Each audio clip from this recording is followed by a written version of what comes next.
Good morning mga kamari. Early morning breakfast tayo. Kasama si Joanne ng ka-OFW, Kamarites. Yan, kumakain siya ng itlog. And then, may ano yan, gatas? Bear Brand. Bear Brand. Oh, shout out, Bear Brand ha. May nilaga tayong kamote. May itlog na pangmalakasan. May low fat na kape without sugar. Yan. Unahin ang sarili bago trabaho. At si Joanne nagagatas ngayon. Kasi dati hindi nagagatas, nagagatas siya. Pampalakas. Sabi nga alagaan ng sarili. Walang alaga sa sarili natin kundi tayo rin lang. Eat more healthy. Nilagang itlog. Kamote. Low carb tayo pero healthy naman tong carbs na to. Yan, kamote. Nilaga ito. At the same time, yung kamote dito masyadong malambot. Kasi sa buhangin to nakatanim. Hindi sa lupa talaga. So, hayaan na lang natin siya. Thank you Lord kasi matamis. Hindi siya okay lang na super lambot. Masarap naman lasa niya, matamis. Kamote sa Bicol, ang sarap. That's it, kamare. Dami naman nakabang ng trabaho. Mainit pa yung itlog. Kaya hindi ko pa mabuksan. Kaya muna tayo ng kamote. Maraming nilaga ako. Hanggang sa sunod na araw. Kasi minsan ang trabaho nandiyan na madalian na. So, kailangan naka-ready na. May naka-ready na tayo pagkain na mabilisan.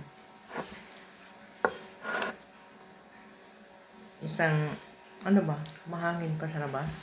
Malakas yung hangin sa labas kahapon. Hindi nag-umpisa naman tag-init. Grabe ng init sa tanghali, no? Tapos sa gabi, Lipoton. malamig pa. Maparosol na lipoton.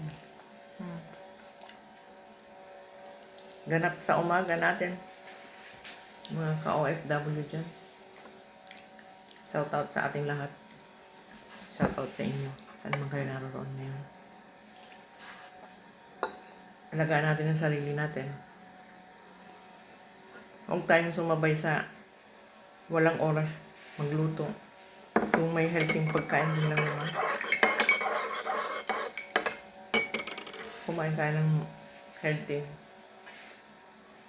Kasi ang panlaban natin dito sa ibang bansa is malakas na katawan. Kailangan kasi dito bukod sa ang trabaho anli lagi nahabol sa oras. Kumain ka ng maraming gulay.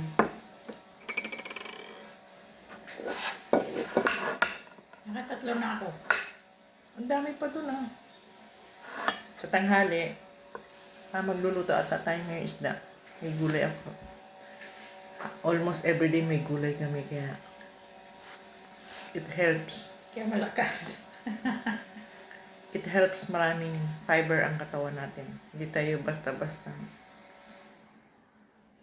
kapitan ng mga which is napaka-importante ng fibers para sa katawan natin. Kung di ako nagkaedad ng ganito at hindi nag-level up yung mga sugar, si Joanna, lahat na level up. Cholesterol, blood pressure, sugar, lahat na level up sa kanya. Noon, hindi niya pa alam, yung kain niya, Unlimited. unli.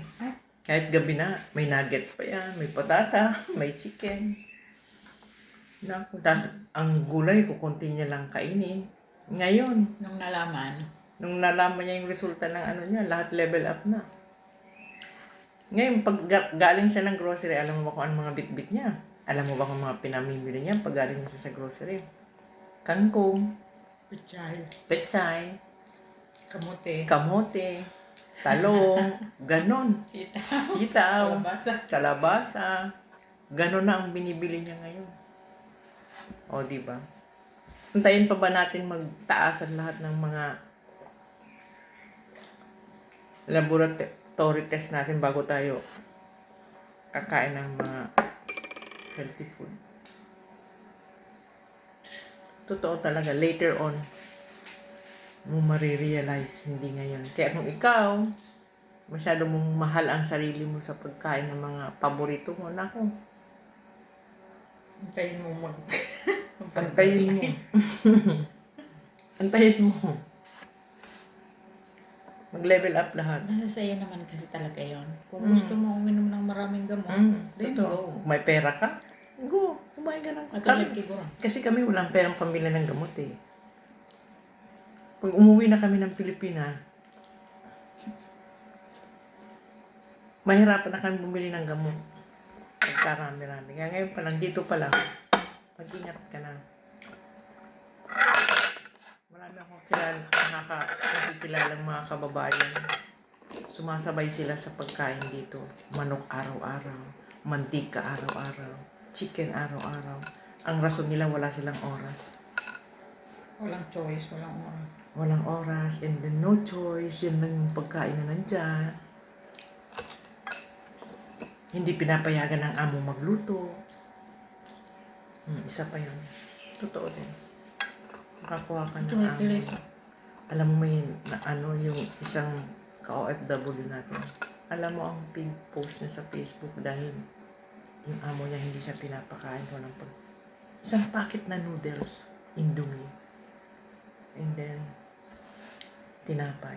Imagine mo kung everyday ka kakain ng Indomie. Anong mangyayari sa katawan mo? My God. Kaya, yung mga may kamag-anak na OFW, taga-kumustahin mo. Tawagan. Isang tawag lang, magiging masaya na kami. Maalala nyo lang kami. Kasi, hindi biro yung binagdadaanan namin. Grabe ang Spiritual. grabe ang ano dito. Ako kasi Batikana na sa ibang bansa. Dito na ako. Tinubuan ng marami. Ayan ang uban. Kaya ko nang harapin ang sitwasyon. Pero yung mga baguhan, Maraming panluha ang tutulog sa mata nila. mga baguhan na hindi sanay. Yan, ipag-pray talaga. Pray lagi na yung mga baguhan na aalis, na makahanap ng amo na may pusong tao. Hindi lahat ng amo may pusong tao. Karamihan pusong hayop.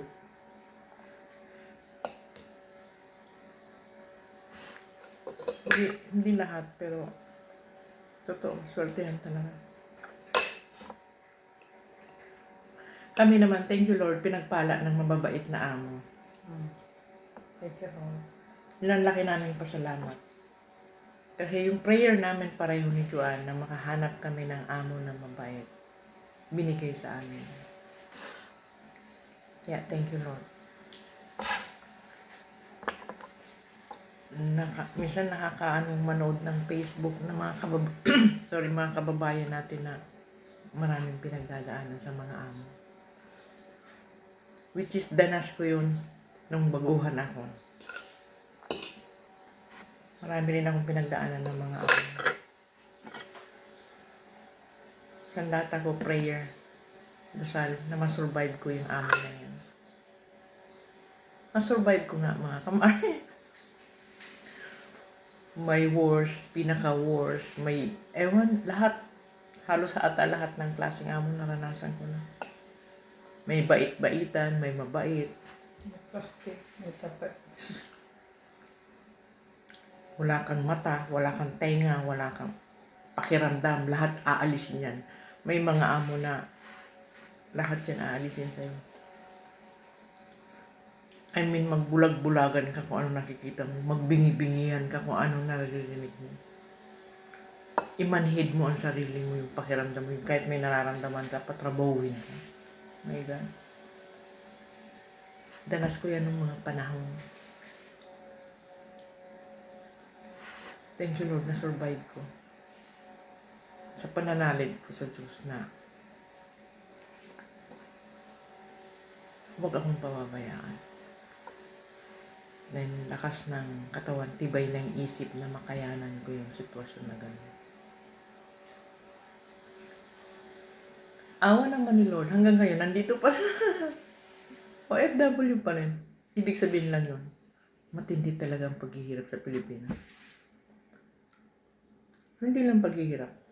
Dahil single mother ako.